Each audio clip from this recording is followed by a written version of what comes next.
Our film is the story of the night before the Challenger disaster in 1986, when a hot-headed engineer leads a desperate race against the clock to stop the launch. And I've always wanted to look at this story from their perspective of the engineers. You know, they're rocket scientists, but they had the same problems that you and I deal with. And one of the problems they had to deal with was communication.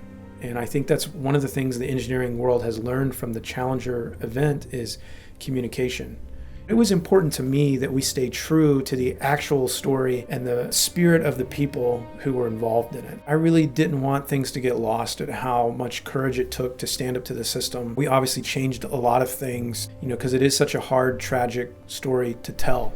So I'd say the bulk of our research is from the Rogers Commission report, because the president had assembled a group of people to investigate why did this happen, how did this happen, and there's many, many pages of that, and I fell asleep many nights reading through this huge document, and we found a lot of great character moments from all the people involved in it, and so that's where we grabbed a lot of dialogue, is straight out of the Rogers Commission, of them retelling their own story. I am a movie buff. I love old films, and I have always loved 12 Angry Men, and so when I spoke to Nathan and he told me that that was pretty much the perspective of where he wanted to come from and how he shot and how he had done it and written the script and everything else. And then of course the fact of it being about the Challenger, the subject matter is one that I hadn't really seen covered the way that it's covered in the script. And so I really wanted to be a part of that because I think it's something that needs to be told. Nathan's a good friend, and I just saw the amount of passion that he had for the project, but he put everything he had on the line to make this movie, and it has been far better than I ever thought it would be. He has this great right brain, left brain thing going on as an engineer, but also as a creative.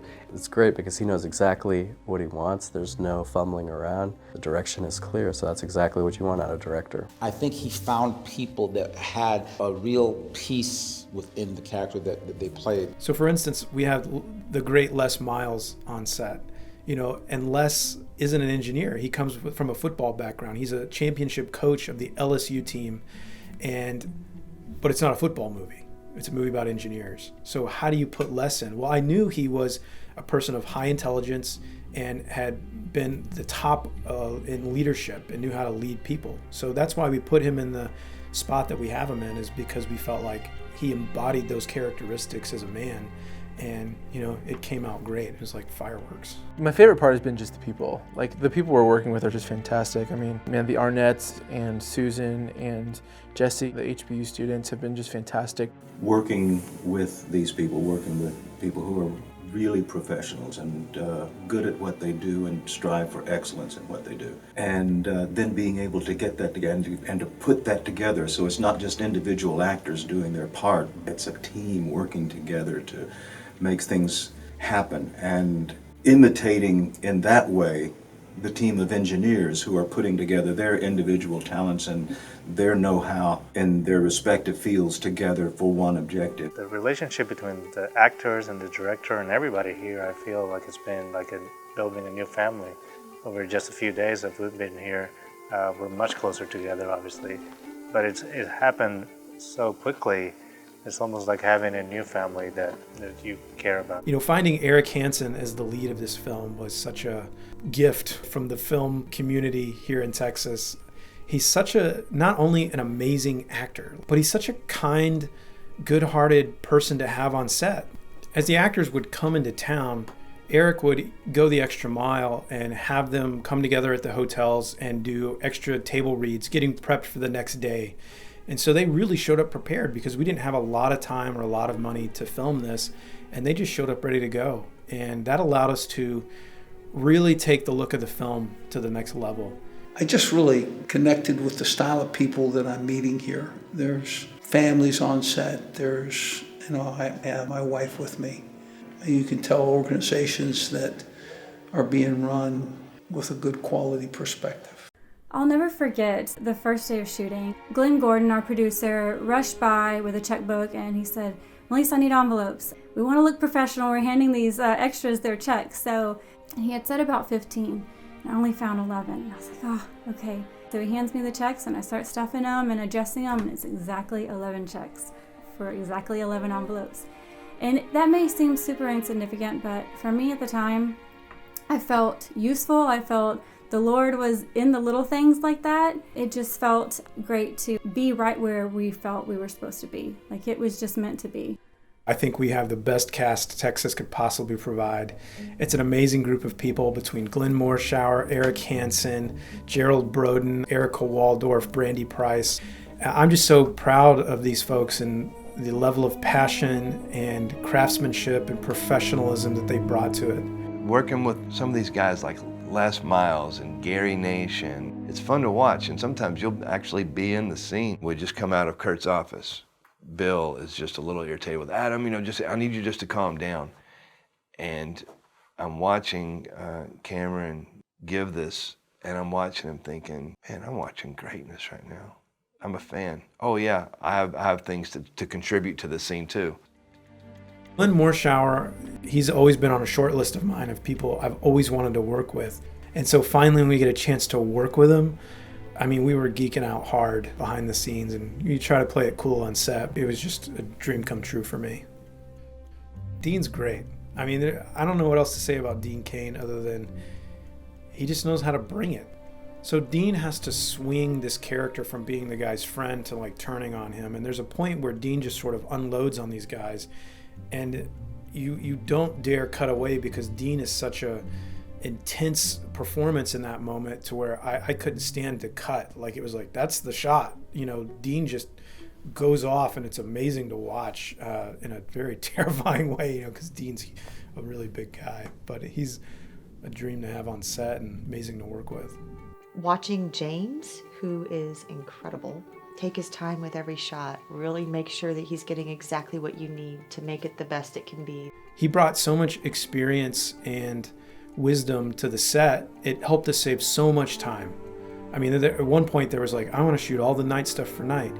And he was like, why don't we just put garbage bags over the windows and we don't have to shoot at night? And I was like, that's brilliant. So little things like that, where he sort of helped save us from ourselves, was totally invaluable to the process. My favorite moment has been working with these students. One of my great friends, Jesse Grothelson, is one of the leaders at the Houston Baptist University Cinema Department. So we invited students and him from HBU to come and work on set. And boy, they wildly exceeded my expectations. They were creative when they needed to be. They did enough research to make our set design perfect. They even threw on 80 suits just to be an extra. They did whatever it took, and they just did it. And they're my heroes. What Jesse was able to teach his students and then have them put into action on our set really increased the value. As James is working with these students and having them do things and set up lights and tracks and cameras, and I feel like I've benefited greatly from the relationship with HBU, and now we know like this is the place you go if you need to find well-educated professional people to just walk on your set and know how to do things. The production has made a wonderful job of creating this whole atmosphere that even smells like the 80s. It's been interesting to try and remember facts and figures and tidbits and cultures and clothing and things like that from the 80s. It's hard because you think 80s and you think Madonna, but then you're like, well, what was business 80s? Because that's what we see in this movie. The main location we shot at was Brooke City Base. It's an old Air Force base that was abandoned, straight out of the 80s, so perfect for props. There was so many things just laying around, so it was kind of like a treasure hunt there in itself, and we were able to make our sets look great. All of this here was empty and covered in 3 inches of dust. It's been a lot of work to get it done, but I know there are people here every day that Nathan hired. We just kind of had special things happen along the way where he hired somebody to come move furniture, and this guy said, well, I happen to do, set decorating too. And he just came in and started working. We were like, oh my gosh, yes. It was like a kid in a candy store. It's like, we're on a 3D set. We're in a self-contained building where we don't have, other than traffic outside the walls, you don't have neighbors. It's a self-contained thing.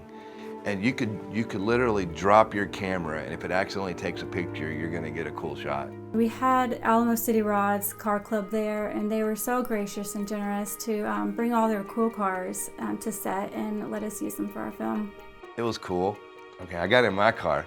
Apparently, you had to have hamstrings of the rock to hit the gas on this thing. I mean, and so I go to push it and nothing happens. I'm pushing it, and I'm about to move the seat back. I'm pushing so hard, and it finally takes off. Then we get up to the stop sign. I'm getting ready to turn. I touch the brake.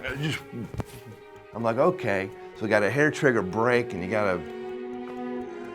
Okay, so let's play with this for a little bit.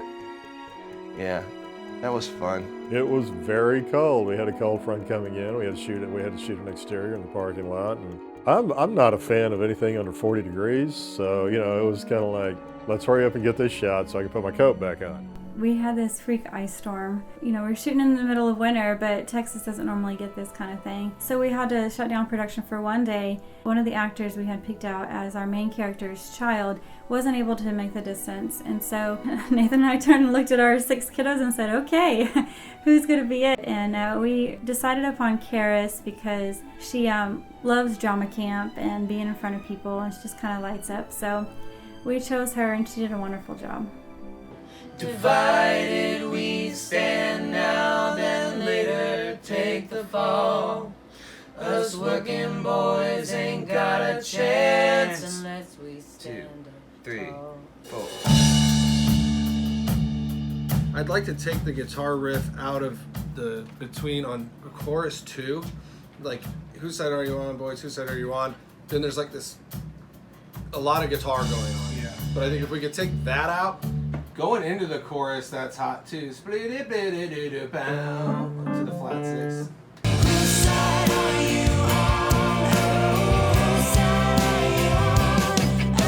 I think music is the soul of the movie. And so I turned to my great friend, Austin. And he was able to produce some amazing music with his team of people up in Ohio. It's really one of the best parts of the film.